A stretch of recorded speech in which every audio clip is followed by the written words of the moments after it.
Swayam Prabha. Digital India. Educated India.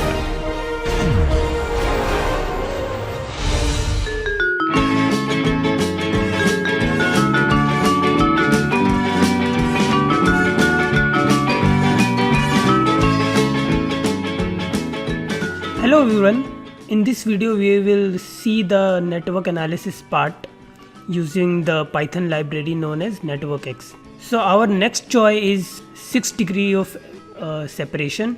It is basically analyzing a social network. So before we dive into the world of network, I would like you to see this cool library of Python known as NetworkX, which is used to analyze, visualize networks and even generate them. So we'll see a very basic example of a network, how to create them, how to see them and how to visualize them. So in this video I will use NetworkX to create simple graphs and then visualize them. So let us see this.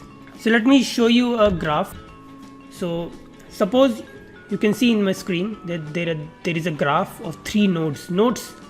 These circles are known as nodes, and these lines are the edges between them, or you can say interactions between them. So for example, if you see these nodes as people and edges as friendship among them, then you can see it is a social network kind of thing. So for example, person 1 is a friend with person 2, and person 2 is a friend with person 3, and person 3 is a friend with person 1. So this is you can visualize it as a social interaction graph where people are node and interactions are edges between them. So you can see in this graph, for example, there are 3 nodes and 3 edges. If some of you know a little bit of graph theory, then you must know that this is a complete graph between 3 nodes. If you create a complete graph of 3 nodes, you will have 3 nodes and 3 edges. What is a complete graph? Complete graph is nothing where when you have n nodes, if any 2 pair if you pick, there should be an edge between them. So I will start my NetworkX program by creating this graph, this 3 node graph. So let's see this. So I will import my library, NetworkX library, using the command import NetworkX as NX will be my alias here. Okay, I've imported my NetworkX. Now I want to create a graph. So to creating a graph, the command is, let's say my graph name will be G and NX dot graph. That's it.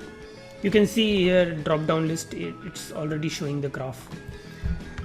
Okay, so this will create a graph. Now what I have to do, my graph is empty. It is created, but it doesn't have anything. It doesn't have any node. It doesn't have any edges. So what I will do, I will add some node. To add a node in a graph, there is a command which is known as G. G is my graph. G dot add. You can see it will come add node in my drop down list. So G dot add node is my command, and I will add my node number. That's it. I will just add the name of my node. Here it is 1. So I'll add 1. So it means that after this command, 1 as a node has been added to my graph. Graph is G. So let me see my graph. 1 has been added. Now I will add 2. Same thing. G dot add node in second, node 2. So node 2 has been added, node 1 and node 2 has been added. Now I will add node 3. So G dot add node and 3. Awesome. So all the nodes have been added. Now what else? Now my graph contains 3 nodes, 1, 2 and 3. But there are no interactions. I mean, there are no edges between them. I have to tell the NetworkX to add the edges between the nodes which I want. So I want edge between 1 and 2, 2 and 3 and 1 and 3. How to do it? Let's see this. So the command is very simple. Like adding node, I can add edges. So G dot, you can predict what I'm going to write, add edge. Okay, and what is my edge? It should be between, you can see it's written there, arguments, add edge, u of edge, v of edge. It means that from where it is starting, from where it is ending. See, it is an undirected edge. Undirected, it means that there is no direction from u to v. You can consider v as u or u as v, it doesn't matter. So I'll add from 1 to 2, 1 comma 2. Okay, one edge has been added, sorry. Second is 2 to 3 I will add. So g dot add edge 2 comma 3. Okay, and my last edge is 1 comma 3. So I'll add g dot add edge 1 comma 3. Okay, so according to me my graph has been created. I don't have anything to see here. So what I will do, I'll just print my graph. So how to print it? I'll just say print not graph, my edges, and sorry, nodes, g dot nodes. That's it. Let's see what happens. I'll just run it. You can see my nodes are 1 to 3. It has been shown here. Okay, you can see the nodes are 1 comma 2 comma 3. Okay, great, but still I'm not able to see my let me try to print the edges. Okay, let's see what it does. Okay, my edges are also being printed. It is edges from 1 to 2, 1 to 3, 2 to 3. See, this is a very small graph, so I can using this data I can see whether what kind of graph I have. But suppose the graph contains 100 of nodes and some 200 edges, then what will you do? You cannot just by watching the data you can see what kind of graph it is, and you can visualize it. So what can I do? NetworkX provides a visualization of graph using the Matplotlib library. So that is too also very simple. So I will just import the Matplotlib library. So import matplotlib.pyplot as my alias plt. Okay, so I've imported matplotlib library. Now this graph which I have just created, the G, I'll draw it as nx dot, it will show, draw, and plt dot show. That's it. So let me just clear my IPython console here. Okay, I'll just run my program to see what it does. Okay, it is saying that draw is missing one required positional argument, that is G. See, I didn't draw I didn't say what I'm going to draw. So G is my graph, I need to draw G. So I'll put G here. Okay, I don't like this dirty IPython console, so I will clear it. Okay, I'll run it again. Awesome. You can see my graph. This is exactly what I wanted to make. Okay, this is my graph of 3 nodes and the interactions are okay. Great. Okay, now suppose I told you that this is a graph of 3 nodes and this is a complete graph of 3 nodes. What if I want to create a complete graph of 10 nodes, maybe 20 nodes? I'll have to add these nodes and edges again. Well, there is a way which you know. The first thing that will come in your mind is creating a loop. Through loop you can add. Of course you can do it. There is another way also. One way is to create a list of nodes. Let me show you how. Rather than just adding these nodes like this, what I can do, I'll create a list, let's say L, and I'll put the nodes in here, let's say 1, 2, 3. Okay, I don't need all these things. I'll just delete it. And what I will do, rather than just adding the command g.add node, there is one more command which is g.add nodes _ from. You can see its from is written, so I'll just say from, and you can give the nodes for adding. It can be any kind of container, which can be a list. So I'll add L here. Okay, I added same nodes 1 2 3 so that I can check whether it is showing me the same kind of thing or not. So I will just run this program. Awesome, I'm getting the same output. So you can do something like that.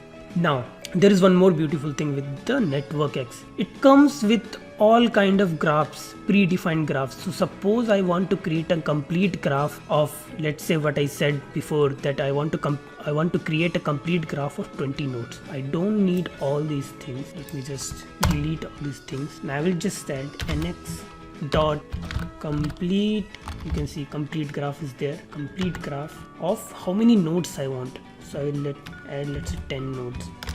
Okay, and I'll save it as G. Let us just delete this.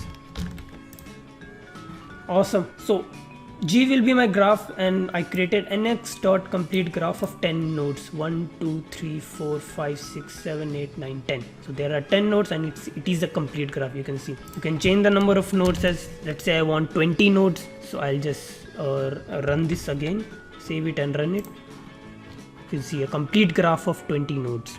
Great. So there is a lot of things which you can do with NetworkX. This is just, I wanted to show how you can visualize simple graphs. So suppose I want to create there are so many layouts for NetworkX. You can see, you can just type NetworkX generators. Generators are the graph generators. There are so many ways through which you can create awesome graphs. So suppose I want to create a random graph. What is a random graph exactly? So suppose there are 100 nodes in a graph. What I will do, I'll pick 2 nodes, and then I will put an edge between these 2 nodes with some probability. So what I will do, I'll take every 2 nodes and I will add an edge with a probability, let's say 0.5, and I'll do this step with all pair of nodes. So with this algorithm, I will create a graph. This graph is known as random graph. So what is the speciality of this random graph is that in such a kind of graph, if you pick any node, you'll see that the degree of that node will be the average degree, will be near to the average degree of the graph. So you can learn about this graph. This is known as Edosh-Renyi graph or random graph. You can just search on Google about, and you can read about this. So I can create this graph through NetworkX. The command is gnp_random_graph. So I can just type here. So I will just type here gnp_random_graph, and it will be random. These are the number of nodes, as you can see here. gnp random graph. N is the number of nodes. P is the probability by which I am putting an edge between 2 vertices or nodes. So I can put here, let's say 20 graph, and let's say I was telling you there 0.5 is the probability.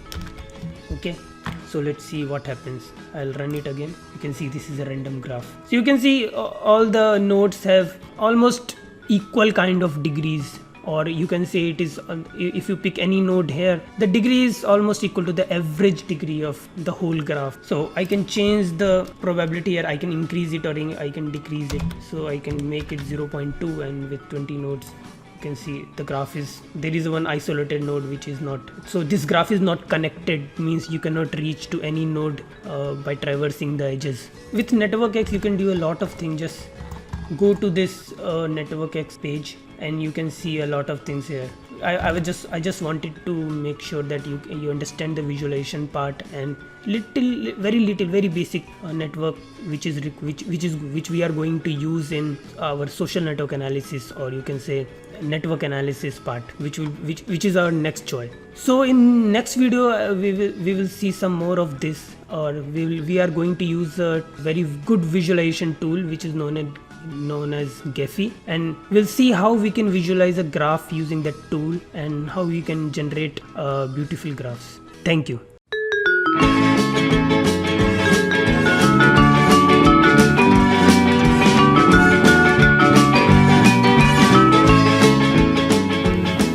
Hello guys, in last video we saw a small example of NetworkX, how we can create smaller graphs and how we can visualize them using our Matplotlib library.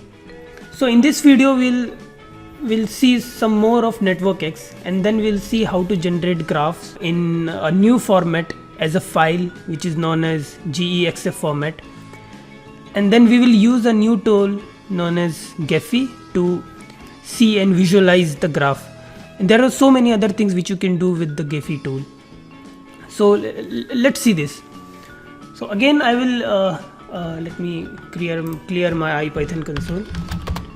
Okay, let me make a basic graph, a random graph using GEXF format. NetworkX. So I'll write the command to create a random graph was nx.gnp random graph. It's coming here, and I'll just put my number of nodes and the probability with which I am putting edge between two nodes. So let me put some more number of nodes so I can see something. Let me put number of nodes as 50 and probability be, let's say, 0.3. Okay, great. Let me just see this graph once. So Matplotlib I have imported. Okay, so I'll put nx dot draw my, I'll save this graph as G.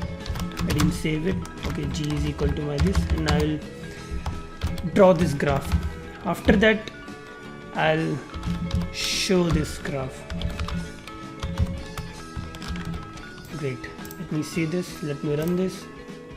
Okay, you can see it's very dense because the number of nodes are more and the probability is okay for 30%. With 30% probability I am adding edges. It's not a complete graph, it looks like a complete graph, but it is a random graph. Okay, let me do some more things with this graph. So let me go to my IPython console.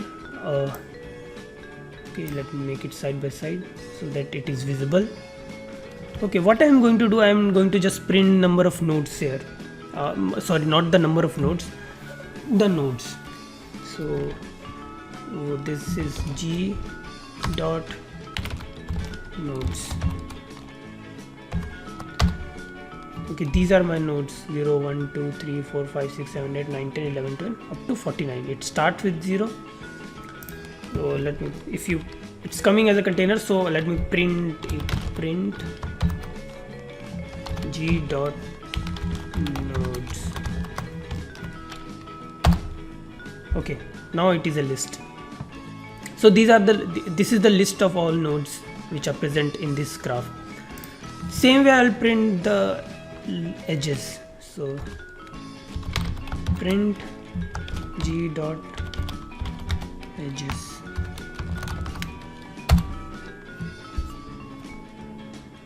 Okay, it has printed the edge list between which node is connected to which node. For example, you can see here 0 is connected to 3, 0 is connected to 5, 0 is connected to 8, 0 is connected to 10, 0 is connected to, and so on, something like that. So now I can do a lot of things here. You can see the edge list here. Suppose I want to know the degree of each node, so I can just print it here as print G dot degree of, let's say, 0. Show me 13. 0 has 13 degree. So something like that I can do with this graph. I can analyze a lot of things. You can see, you can go to the documentation and you can see there are a lot of things here. There are a lot of functions, lot of algorithms, lot of graph types. Just explore it. What I'm going to do, I will generate one more different type of graph here, which is known as scale-free graphs, which was given by Barabashi. So I'm going to generate it, which is, you do not have to know what exactly it is. I just wanted a new type of graph which is different from random graphs. That's why I'm generating it, so that I can show you the difference. So I'll just generate this let it be here. So I will generate this scale free graphs. So it is nx dot, the command is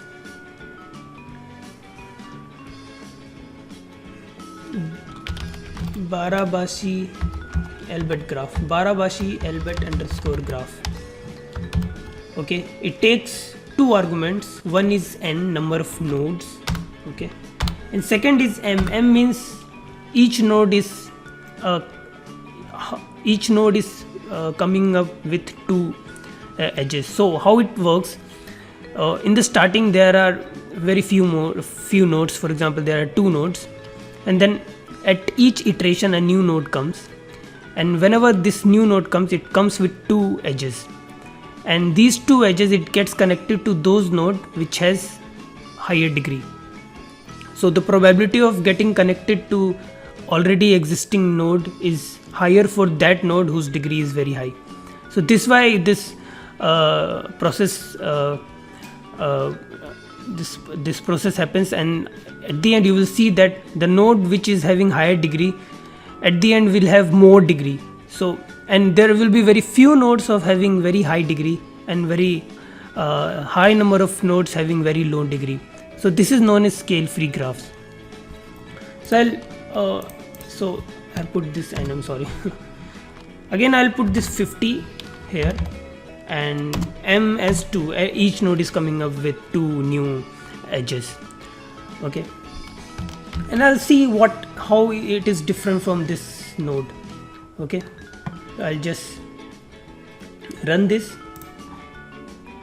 You can see it's so different from this GNP, I mean the random graph. Now why is it?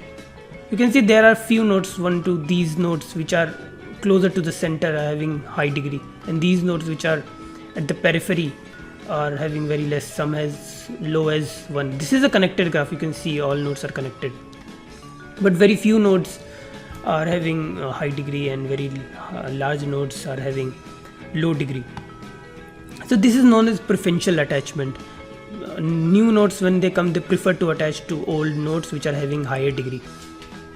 So it is known as that in real world examples, many nodes are not exactly random. Most of the networks are not exactly random. They are actually scale free.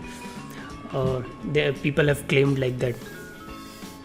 So what our aim is now, this graph what we have generated, we'll see this graph in a new format. We'll write this graph in a file, and the format of that file will be GEXF. So to do that, what I will do, okay, so I have to write this graph. I have created the graph. So after this, I will just write a statement to write a graph in GEXF format. The command is nx dot write underscore GEXF. You can see it's there. GEXF is my format. The first argument will be my graph, which is G, and the second will be the path or the file name. If you are not giving the path, the file will be saved in your current directory. I'll just put the name as analysis1 dot GEXF. That's it. Okay, great. I will run this again. The network has been created, and you can see the if I go to my directory, you can see that this file has been created. If I just open it, let me just open it with my Sublime Text. You can see that some format is there to represent this graph in some XML. This is some XML format. If you try to see this, you can see that there are nodes with some ID and with some label, and then there are edges with some ID and source from where to where it is. Okay, and so this is some XML format. So my graph has been created in GEXF format. why I'm doing it. This GEX format I'm going to import in a new tool known as Gephi. Gephi is a application through which you can visualize graph easily, and you can do a lot of different kind of analysis in one click. So I've already downloaded Gephi in my computer. It's very easy. Just Google Gephi. The first link with Gephi download, the first link you get, go there and just download it. Nothing else is required. Maybe Java 1.8 is 1.7 or 1.8 is required, that you can download easily. Nothing else is there. Just download it. I have already downloaded it. If you require, if you are facing any problem with Gephi, just let us know or put it on discussion forum. We'll show you. So I am going to skip that download part of Gephi. I'll just open Gephi in my system, and I'll see this graph. I will analyze this graph or visualize this graph. So this is my Gephi, the newer version 0.9. So I'll just go to file and open my graph which I just created on through my NetworkX, which was a Barabashi-Albert graph. So this is my graph. Okay, analysis 1. I'll just open it. It's showing. See how many number of nodes are there. 90 number of edges are 96. It's asking me what kind of graph it is. It is an undirected graph. I'll just put OK. You can see the graph is there. I will just zoom it using my scroller. Okay, I'm on Windows. On Mac it's things are different, and on Ubuntu also a little bit things are different. So you can see this is my graph. Okay, now let me show you a very unique thing here. You can put any node and you can change the direction of the nodes very easily here, and you can see how many to which node it is exactly getting attached to. This T is the level. If I put this, it will show me the node levels. So this is node number. This is my node number 1. There are some plugins which I will show you what exactly it is, but just don't worry what I am doing. I'll just relabeling things. Okay, that's it. So I'll just unlabel it so I can see the nodes. Now what I want, I told you that in this graph, in this particular graph which is scale free, so there are few nodes which is higher degree, and there are a lot of nodes which are having lower degree. So what I'm going to do here, you can see this button. Follow my cursor. This is my button. This is showing the node color, and this is size. So what I'm going to do, I will change the color according to the degree. How will I do it? I'll go partition, not ranking. I will do the ranking. Choose the attribute as degree, and I'll change the color here as, let's say, which color is easily distinguishable. Let's say this. Okay, and I'll apply. You can see these are the dark nodes. Let me just zoom it. The dark nodes are those nodes which are higher, having higher degree. You can see there are so many nodes which are light. Now still it is not very much visible or comfortable. So what I'm going to do, I will change the size of the nodes based on, again, degree. Min size I'll put, let's say, 10 here, and max size I'll put as 20. Now let's see what happens. See, let me make it 20 and make it 40. It's clearly visible. Now see, you can see exactly here there are very few nodes which are very big, and a lot of nodes are smaller. Okay, so such kind of easy visualization, if you want to just analyze your network through eyes and see what exactly is going on, you can do such kind of thing. On there are so many things which you can do. One more thing I will show here. You can see, follow my cursor, and you can see there are so many layouts. What is this? I'll just put this and just run it. You can see the nodes are reassigned in a circular way. this way you can see a lot of things and you can analyze graph very easily. I will just increase the size of nodes, or sorry, edges, so that it is visible. Now see the right pan. On the right side there are so many things which you can do. For example, I want to see the average degree. I'll run it. It will show me the degree distribution. If you see the degree distribution here, see the points here, you see that there are very few nodes which are having very high degree. There is one node, exactly one node having 18 degree. There are so many nodes of degree 2. There are 24 nodes of degree 2. So this is what scale free network is. It follows something like this, or it is known as power law. This is known as power law. You can read more about this. What else you can do? You can run this network diameter, and in one click, and for undirected, in one click you will see the diameter here. The diameter is 4. There are so many things which you can do. You can run the page rank value modularity. So I'm not doing it because we don't understand it properly. I mean, it's very basic. I wanted to show a very basic thing, how to create a graph in NetworkX and visualize it using your GEXF format. You can even using this data laboratory, you can import or export this graph in a spreadsheet, or see comma separated value. We have talked about this comma separated values in GPS fun activity. You can import it a comma separated value file and then visualize it. You can even preview your network through this. You can see a very beautiful network has been created here, where the edges are curved. You can save your network as PDF, and you can do a lot of things here. So this, I just wanted to give you a quick introduction to this very beautiful tool known as Gephi, GEPHI, and you can just download it. You can see in our next choice, which is network analysis, actually 6 degrees of separation. You will see what exactly it is.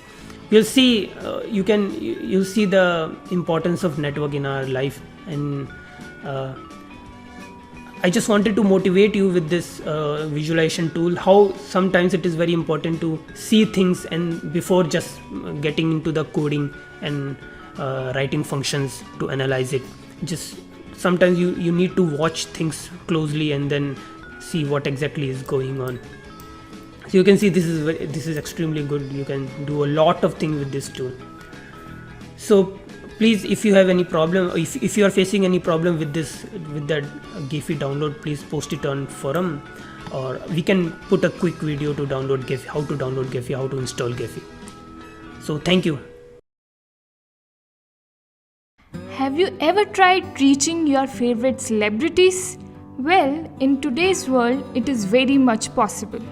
Let us find out in our next joy, 6 degrees of separation.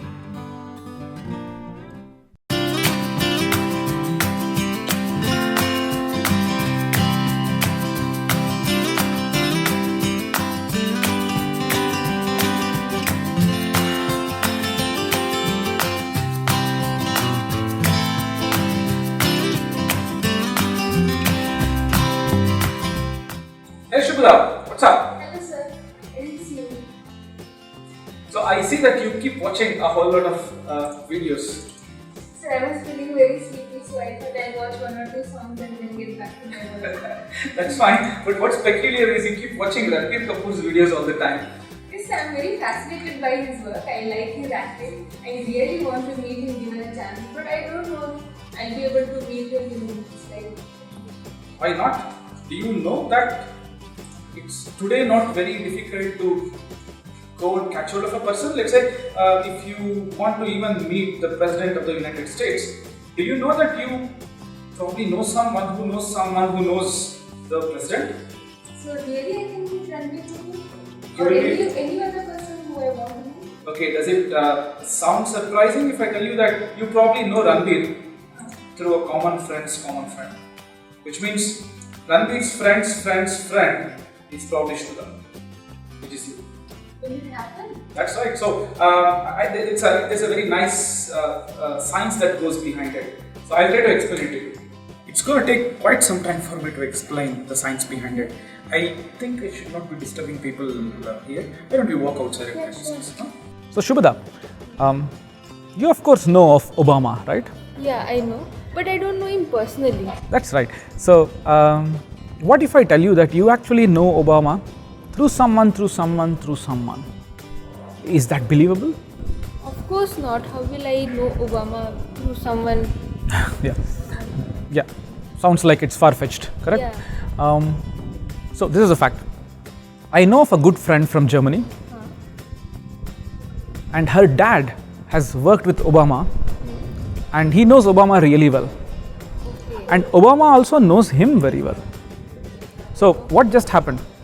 I know this friend from Germany, and of course she knows her dad really well. I know her very well, she knows her dad very well, and her dad knows Obama very well. And you know me very well. Now you see, you know me, 1. I know this friend from Germany, 2. And friend of course knows her dad very well, 3. And the dad knows Obama very well, 4. Through 4 people, you are connected to Obama. That's surprising. Yeah. What is more surprising is probably you think this is a coincidence. Yeah, Right? because this might be a coincidence. What if this is not true for any 2 people in the world? Correct. Do you observe something? You know Obama through 3 people, and every friend of yours, they know Obama through 4 people. 4 people. You see, they know you, you know me, I know, Yes. and so on. Correct? So similarly, it is believed, rather it is known experimentally, that any 2 people in the world are separated on an average of 6 people. Any 2 people, in fact. Really? But how can we prove it? Yeah. So my point was this. You were talking about Ranbir Kapoor, right? Yeah. I don't think it's very difficult for you to find someone who might know someone who knows Ranbir Kapoor really well. So it's all about knowing how to reach Ranbir Kapoor. The fact is, you know someone who might know someone who knows Ranbir Kapoor really well, but it's difficult to find. I'm only talking about the fact that there exists a path between you and Ranbir Kapoor through a couple of friends. How to find that is a difficult question to answer, but a very well-known question in sociology is the fact that any 2 people are connected by, on an average of, let's say, 6 hops. In fact, within India, any 2 people, I believe, should be connected in less than 2 or 3 hops. So it shouldn't be difficult for you to meet Ranbir Kapoor. As they say, where there is a will, there is a way. If you attempt wholeheartedly, you might meet your dream star. Yeah, maybe I can find that path which is difficult to reach Ranbir Kapoor. That's right. So it's going to be a whole lot of hard work, but the science of it is that you can always find such a path. I'm sure you still don't believe it. Yeah, So- slightly. Yeah. So I'm not still very convinced. So what I'll do is I'll now take you to a desktop and show you by writing a program. I will assume the population of the world is so much, and I'll show you if this is really true. If we assume some random friendships, that any 2 people are actually connected with very few hops.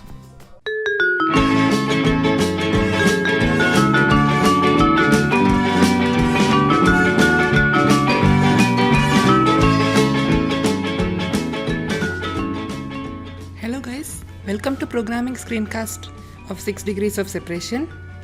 So before going to the actual programming screencast, let us see some few prerequisites that is required. The first prerequisite that is required is you must know what is the graph data structure. By graph, I don't mean this kind of a graph which you would have been doing in your school physics, chemistry, something like that. You take some quantity on your x-axis and you take some quantity on your y-axis and you observe as you vary this quantity what is the variation in the other quantity. So such thing is what you call as a graph till your school days. This is not what we are going to say as a graph. We are going to say something like this, a set of few points and lines as graph. So basically graph is nothing but a group of some points and lines that lie between the points. That is what we call as a graph, and technically we call the points as nodes and lines as edges. This is a technical terminology. So To illustrate better, let me take an example. Let us consider the railway network of the city, of the country, railway network of the country. So the nodes or the points, let us get used to the terminologies nodes and edges.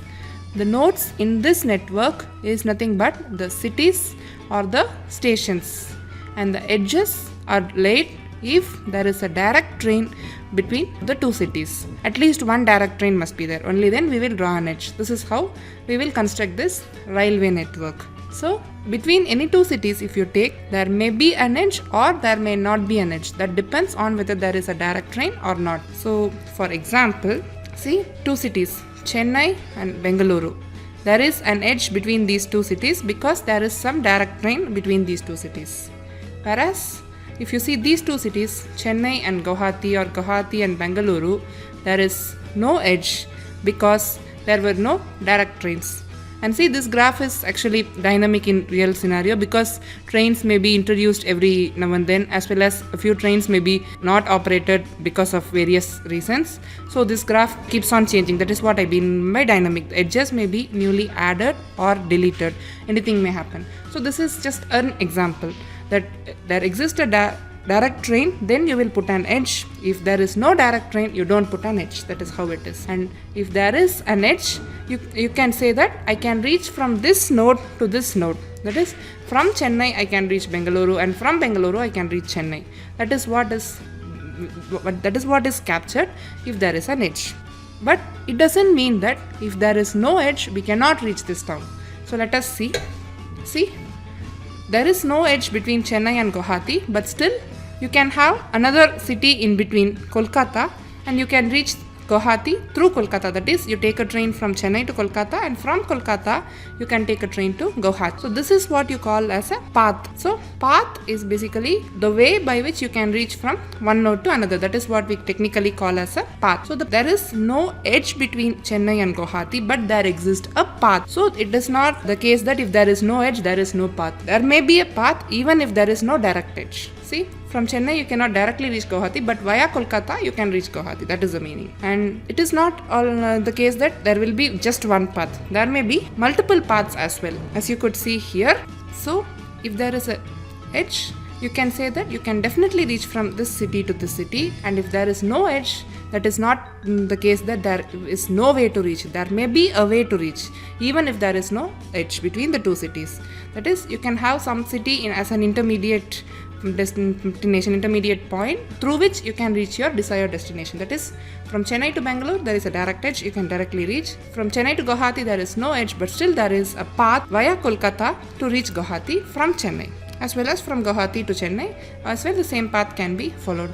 And as you would see, most of the railway network is bidirectional. That is, you have trains in both the directions. If there is a train from Chennai to Bengaluru, there is obviously a train from Bengaluru to Chennai. That's how mostly it works. So that's why it is an undirected graph. We call it as undirected. That is, directions doesn't matter. From Chennai to Bengaluru or Bengaluru to Chennai, both paths exist. So this is what we call as an undirected graph. And we would always be interested in finding the shortest path. There may be multiple paths that may be present.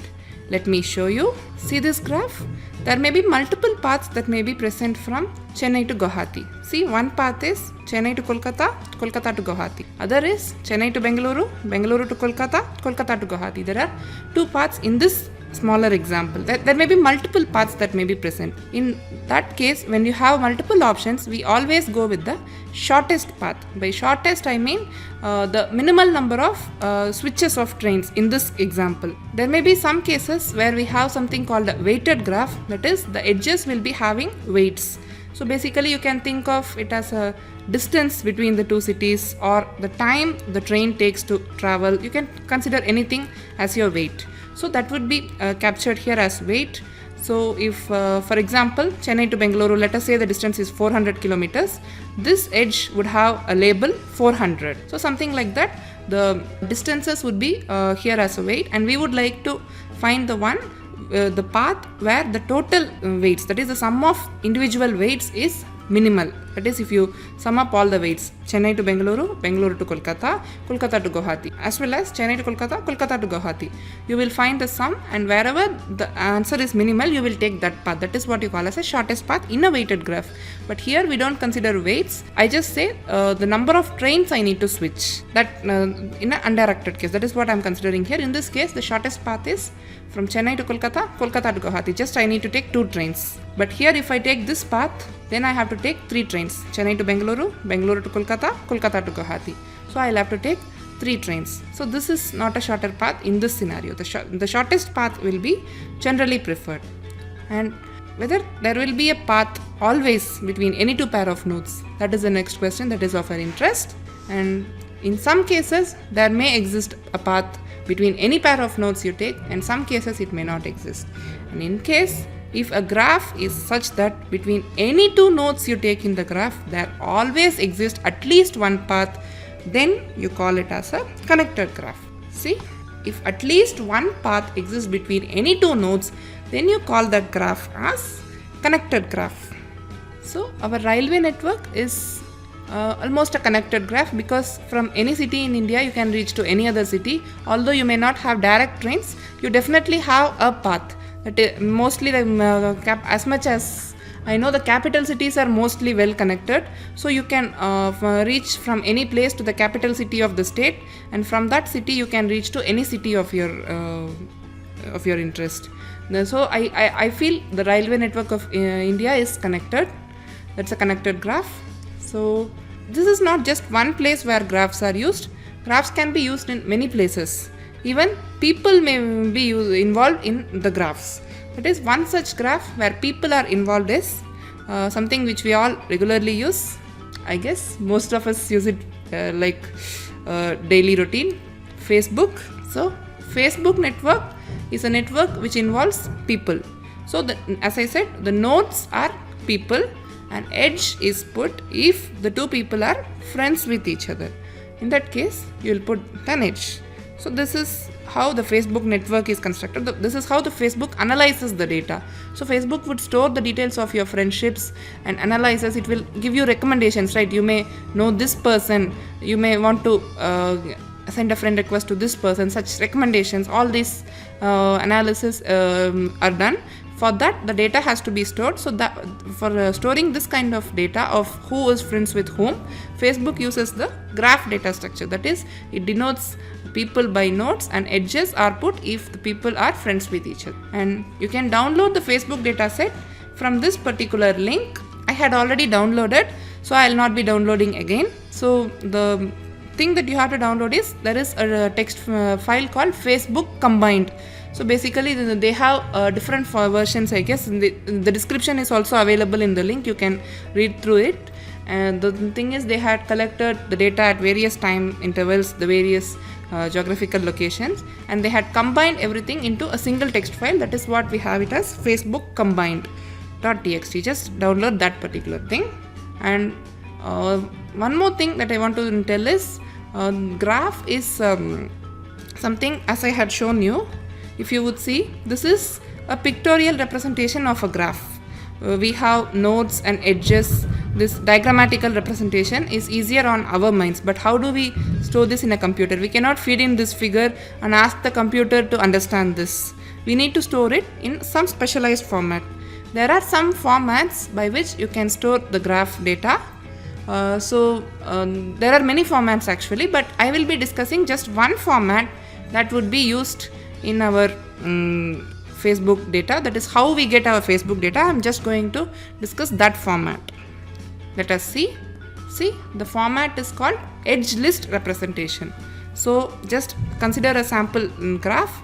There are nodes 1, 2, 3, 4, and this is how the edges are present. There is an edge between 1 to 2, there is an edge between 2 and 3, there is an edge between 3 and 4. So you just, as I had said, 1, 2, 2, 3, 3, 4. 1 space 2, 2 space 3, 3 space 4. This is how you store it. This is what you call as an edge list. Edge list is one of the representations for graph. There are many other representations. You can look it up as to what are the other representations. There are some advantages and disadvantages associated with each representations. You can take a look at it as an advanced material in graphs.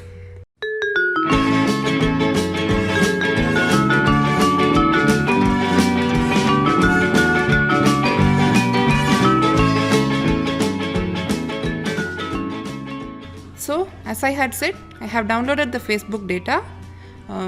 See, the edge list format, as I had explained, has been used here. There is an edge between person 0 and person 1, person 0 and person 2, and so on. See, the persons have been anonymized, that is, you don't know the name and other details about the person.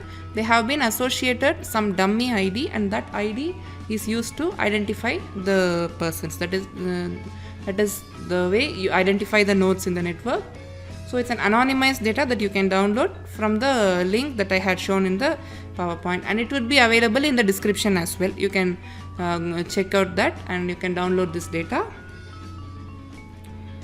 Now, given that we have seen our data, let us get to programming. Alright, to deal with graphs, we have a package in Python called NetworkX. Let me import it. Import NetworkX. And given that the name is lengthier, let me use a shorter alias name by as NX. I'll call it NX. So this is how the package that you use to analyze the graphs. So as I had shown, the data was in edge list format, so I had to read that data. So for that, the functionality is NX dot read underscore edge list. See, the names are also intuitive. You can understand what it does, and see, you are getting the arguments. You have to give the path of the file. In my case, the file is in the same path as that of my program, so I am just giving the name of the file. If you are having the file in different path, you need to specify the complete path. So the name of the file is Facebook underscore combined dot txt. That is the name of the file. Alright, maybe I'll maximize this pen so that it's easier for you. So I have maximized this pen. So you have read the edge list. So as a result of reading the edge list, a graph object would be created. That is, a sort of graph structure would be created, and we need to capture the created structure. So we'll capture it by the variable g. G for graph basically. So we'll capture it this way. Alright. So what I'm going to do is, I'm going to compare the shortest path length. By length, I mean the number of edges you have to pass if you take the shortest path. That is, in our example, from Chennai to Kolkata and Kolkata to Guwahati was the shortest path. That is, there we had passed two edges, Chennai to Kolkata and Kolkata to Guwahati. So that 2 is the length of the shortest path, is what I say. So like that, I'm going to find the length of each pair of nodes, shortest path. That is, the shortest path of each pair of nodes is what I'm going to find. So for that, I need to take the list of all the nodes, right? So let me capture that in a variable n for nodes basically. Let me say is equal to list of the nodes is what I want. So let me typecast it to list, and I will obtain the nodes of the graph by telling g dot nodes. This is how you get the nodes of the graph, and you're converting into a list format. So you're getting the list of the nodes. So that is what you're doing. As well as the intention that I'm having here is, I'm going to find the length of the shortest path between each pair of nodes. Each pair of nodes possible. So between node number 0 and 1, 0 and 2, 0 and 3, 1 and 2, 1 and 3, 1 and 4, and so on. So on. Each pair of nodes possible, I'm going to find the length of the shortest path. And I'm going to observe something. So let me do that. For that, I need to store the length of the shortest path in some list to observe something. So let me store it. Let me say shortest path list. Shortest path length list. So shortest path length list, let me say. I need a list. I'm having an empty list here. And now, as I said, I'm going to check for each pair of nodes. right? So I need to run a loop and iterate over all these possible nodes. So I'll run a loop for u is a node, let us say u in nodes. We have captured the list of nodes in the variable n, u in n, as well as we need pairs, right? This u would capture one of the node. We need to capture another node so that we find the length of the shortest path between that pair. So we'll find we'll take another node for v in n. So what I am going to do is I'm going to find the length of the shortest path, but it should not be found for all the nodes, because if both the nodes are the same, then it doesn't make sense, right? I want to go from Kolkata to Kolkata. It doesn't make sense, right? So these two nodes must be different. So only if they are different, you should go for finding the shortest path length. So I'm going to give a check here. U is not equal to v. That is, the nodes are different. In that case, you have to find the length of the shortest path. Let me call it L for length. So for that, we have a functionality in NetworkX, nx dot shortest path length. See, you have a functionality here, shortest path length, g source target. This is the format. So you have to pass the graph object g, and your source node is u, target node is v. Between these two nodes, you want to find the length of the shortest path, and let us print it. Print, let us say,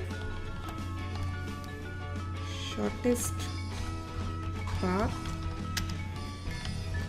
between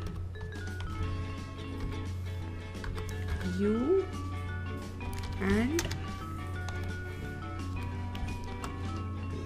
v is of length L. We have captured the length in the variable L, so we'll display that L here. As well as I had said, I'm going to append each of the shortest paths calculated onto this particular list, shortest path length list. So I'll append that, shortest path length list dot append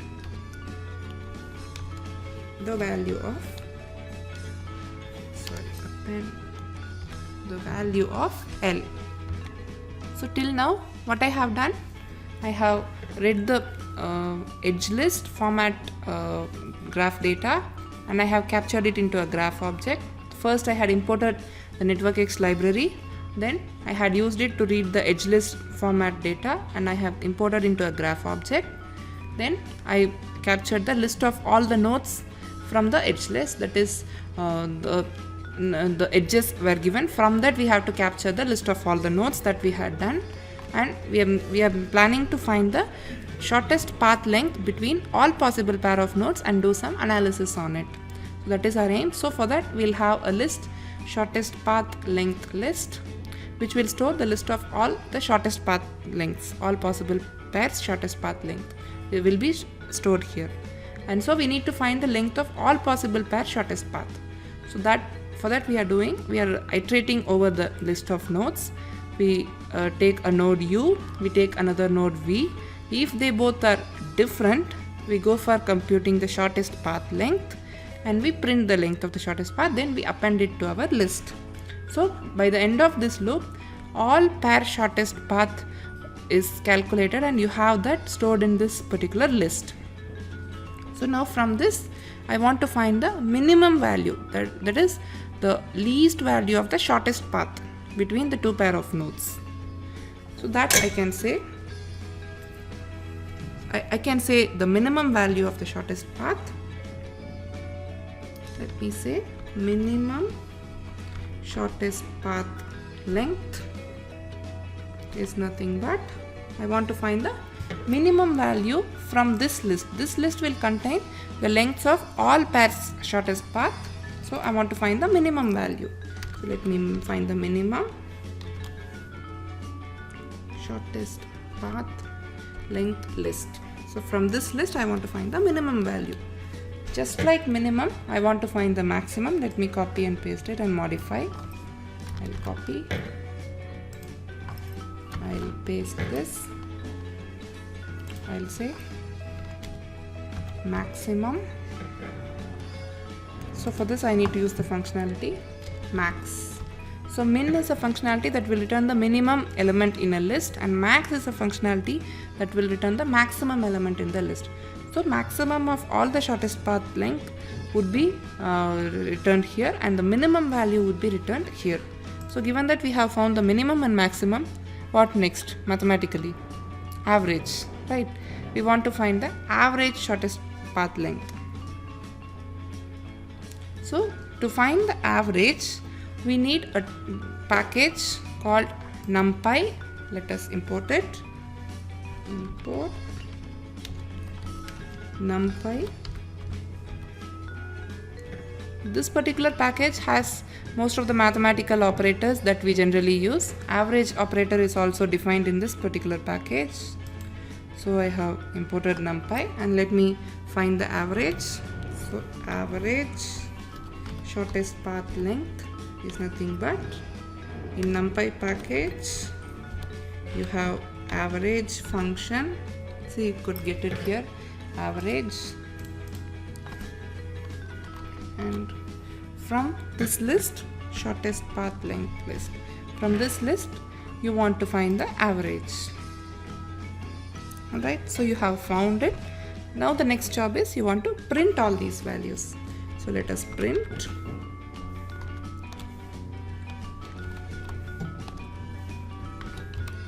minimum shortest path length.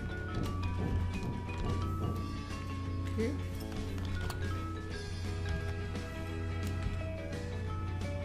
That is stored in the variable minimum shortest path length.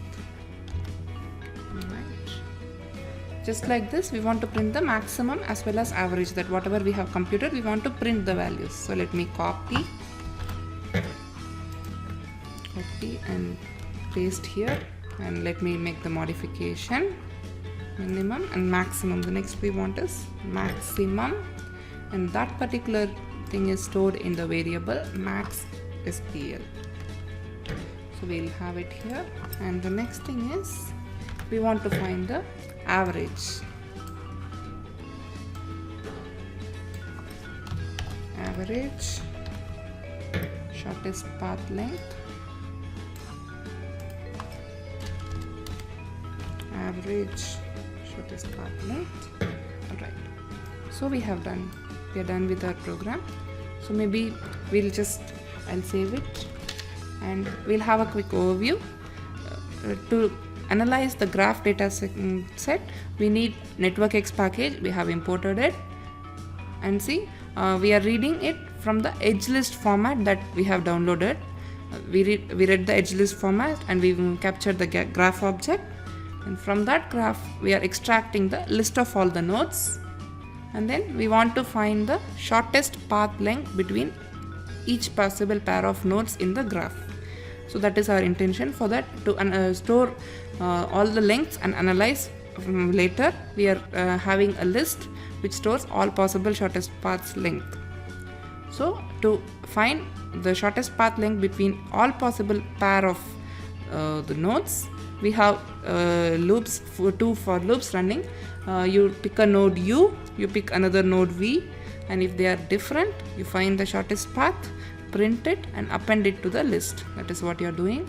So at the end of this loops, what happens is, between every possible pair of nodes, whatever is the length of the shortest path, it would be stored in this particular list. So now we are analyzing this list. We are finding the minimum of all possible values, that is all the values of all shortest path length.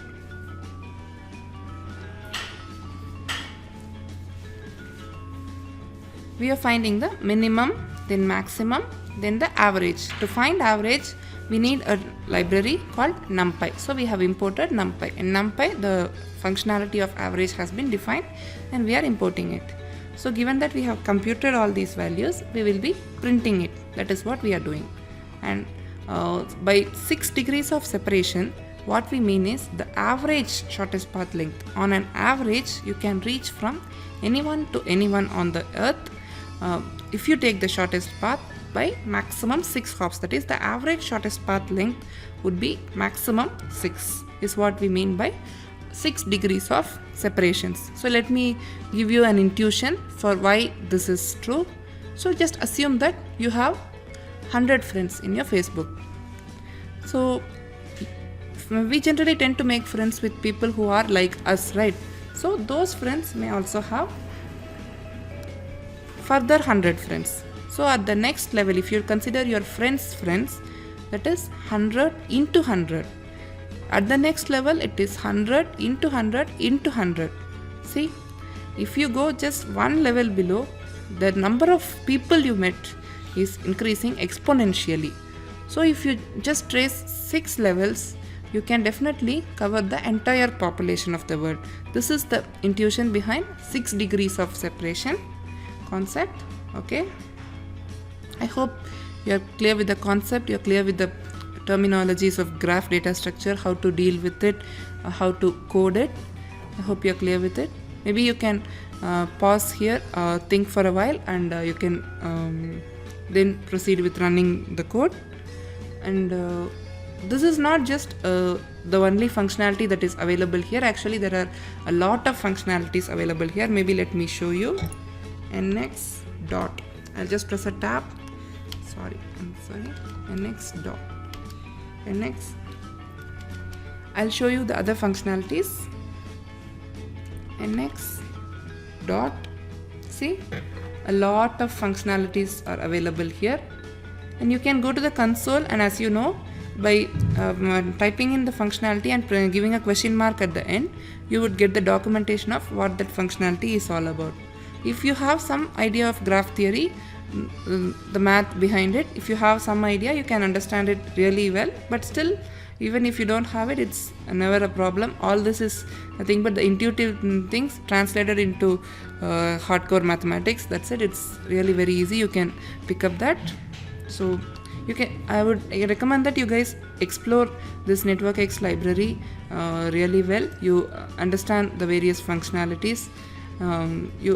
You see that what all can be done. You'll realize that it has whole lot of things which is otherwise difficult if this is not present. If you are asked to do this, all paths shortest path, to find the shortest path, there is an algorithm that runs for the mathematics behind it, everything. It runs for some pages in some standard textbooks if you see. So we have this particular functionality that finds the shortest paths. That makes our life easier. If we were to implement this from the scratch, it would take a lot of time. So NetworkX really simplifies our tasks of dealing with graphs. So you can analyze the parameters of the graph without having to worry about the minute details. That is the advantage of using NetworkX. Right? Please do explore it. Okay, let me save and run it. So before that, let me restore the pen. Alright, so here we have the output. We'll be getting the output in the console. So let me run the file. See, the shortest path is being computed between the different pair of nodes. Are you getting somewhere more than 6? The average would converge to 6. It would take a lot of time because see, there are so many nodes. See, 3,900. Some nodes are there. So there are around 4,000 nodes, I guess. You can check out that in the description of the dataset as well. How many nodes and how many edges are present is given there. Given that there are so many nodes present, it would take some time to compute, but you can see what is the minimum, maximum, average. Also do explore the other parameters, and please do discuss in the discussion forum of your explorations. Thanks for watching this video. Have a nice day.